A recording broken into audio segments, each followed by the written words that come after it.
നമസ്കാരം.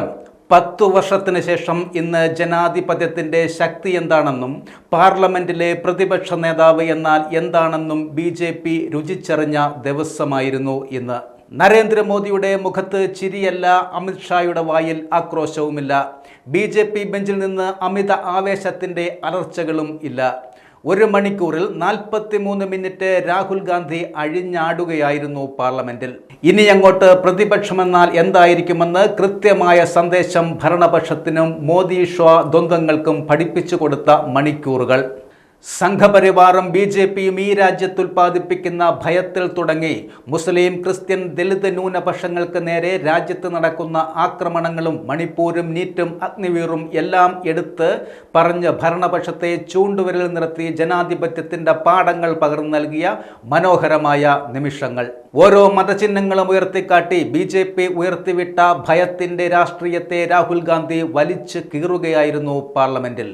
എല്ലാവരിലും ഭയമുണ്ടാക്കിയ BJPയെ പ്രതിരോധിക്കാൻ തന്നെയാണ് താൻ കന്യാകുമാരി മുതൽ കാശ്മീർ വരെ നടന്നതെന്നും അത് ജനത ഏറ്റെടുത്തത് കൊണ്ട് മാത്രമാണ് ജനാധിപത്യത്തിൻ്റെ ശക്തിയിൽ താൻ ഇവിടെ എഴുന്നേറ്റ് നിൽക്കുന്നത് എന്നും രാഹുൽ പറഞ്ഞതോടെ മോദി ഉൾപ്പെടെയുള്ള ഭരണപക്ഷ ബെഞ്ചിന്റെ നിരാശ കാണേണ്ടത് തന്നെയായിരുന്നു. ഹിന്ദുവിൻ്റെ പേര് പറഞ്ഞ് ന്യൂനപക്ഷങ്ങളെ ആക്രമിക്കുന്നുവെന്ന് പറഞ്ഞതോടെ സാക്ഷാൽ നരേന്ദ്രമോദി എഴുന്നേൽക്കുകയാണ്. ഒരു സിനിമയിലെ രംഗം പോലെ. ഇപ്പോൾ പൊട്ടിക്കും എന്ന് പ്രതീക്ഷിച്ചിരുന്ന BJP ബെഞ്ചിനെ നിരാശപ്പെടുത്തി രാഹുൽ ഗാന്ധി മൊത്തം ഹിന്ദുക്കളെ അപമാനിക്കുകയാണ് എന്ന് മാത്രം വളരെ പതിഞ്ഞ സ്വരത്തിൽ അദ്ദേഹം പറഞ്ഞു. ഒട്ടും ആത്മവിശ്വാസമില്ലാതെ, മുഖത്ത് രക്തക്കണിക അവശേഷിക്കാതെ ആർക്കോ വേണ്ടി പറഞ്ഞിട്ട് സീറ്റിലിരിക്കുന്ന ദയനീയ കാഴ്ചയായിരുന്നു കണ്ടത്. BJPയുടെ മൊത്തത്തിലുള്ള ആത്മവിശ്വാസം ഇല്ലാതായതിൻ്റെ നിരവധി നേർക്കാഴ്ചകൾക്കാണ് ഇന്ന് പാർലമെന്റ് സാക്ഷ്യം വഹിച്ചത്. ഹിന്ദുവിൻ്റെ കുത്തക BJPക്കും RSSനും അല്ല എന്ന ശക്തമായ മറുപടിയിലൂടെ രാഹുൽ ഗാന്ധി തിരിച്ചടിച്ചതോടെ എന്തിനോ വേണ്ടി ബഹളം വെക്കുന്ന BJPക്കാരെയാണ് കാണാൻ കഴിഞ്ഞത്.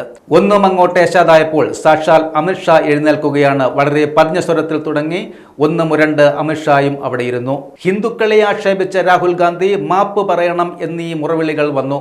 ആ ബഹളവും കഴിഞ്ഞതോടെ ഓരോ മതചിഹ്നങ്ങളും ഉയർത്തിക്കാട്ടി പ്രസംഗം ആരംഭിച്ച രാഹുൽ ഗാന്ധി ശിവഭഗവാന്റെ ചിത്രം ഉയർത്തിക്കാട്ടി ഒന്നുകൂടി ശക്തമായി ഹിന്ദുക്കളുടെ അട്ടിപ്പേറവകാശം ഒരുത്തനും ഏറ്റെടുക്കേണ്ട എന്ന് പറഞ്ഞു. രാഹുൽ പ്രസംഗിക്കാൻ എഴുന്നേറ്റപ്പോൾ തന്നെ BJPക്കാർ ഭാരത് മാതാ മുദ്രാവാക്യം വിളിച്ച് തടസ്സപ്പെടുത്തി തുടങ്ങി. പക്ഷേ പഴയ രാഹുലല്ല ആ നിൽക്കുന്നതെന്നും ഈ രാജ്യത്തിൻ്റെ ഭരണഘടനാ അവകാശം നൽകുന്ന രാജ്യത്തെ പ്രതിപക്ഷ നേതാവാണെന്നും ഓരോ പ്രതിപക്ഷ ബെഞ്ചിൽ നിന്നും വിളിച്ചു പറഞ്ഞതോടെ സ്പീക്കർ ഇടപെട്ട് രാഹുൽ ഗാന്ധിയെ പ്രസംഗം തുടങ്ങാനുള്ള സാഹചര്യം ഒരുക്കി.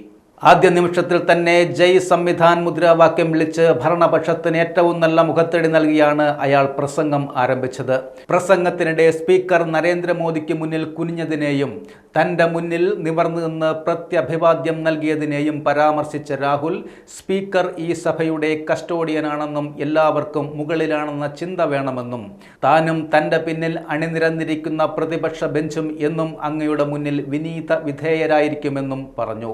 ഇടയ്ക്ക് തൻ്റെ മൈക്ക് ഓഫ് ചെയ്യുന്നതിനെ സംബന്ധിച്ചും താൻ എപ്പോഴൊക്കെ ശിവഭഗവാന്റെ ചിത്രം കാണിക്കുന്നുവോ ആ നിമിഷം തന്നെ സ്ക്രീനിൽ നിന്ന് ഒഴിവാക്കുന്നതിനെ സംബന്ധിച്ചും സ്പീക്കറോട് ചൂണ്ടിക്കാട്ടി.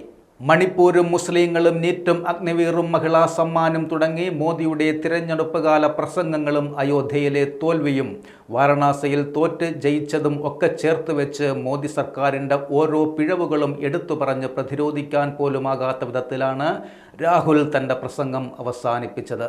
രാഹുൽ ഗാന്ധി എന്ന പ്രതിപക്ഷ നേതാവ് ഇന്ത്യൻ ജനാധിപത്യത്തിന് പകർന്നു നൽകുന്ന ഈ പുത്തനുണർവ് മതേതര വിശ്വാസികൾക്ക് ഈ രാജ്യത്തെ സംബന്ധിച്ച് ആത്മവിശ്വാസം വർദ്ധിപ്പിക്കുന്ന ഒന്നാണ്. BJPയുടെ 10 വർഷത്തെ ധാർഷ്ട്യത്തിൻ്റെ ഭാഗമായി പാർലമെന്റിൽ അവർ നടത്തി വന്നിരുന്ന എല്ലാ കലാപരിപാടികളെയും അവസാനിപ്പിക്കുന്നത് കൂടിയായിരുന്നു ഇന്നത്തെ ഈ രാജ്യത്തിൻ്റെ പ്രതിപക്ഷ നേതാവിൻ്റെ പ്രസംഗം.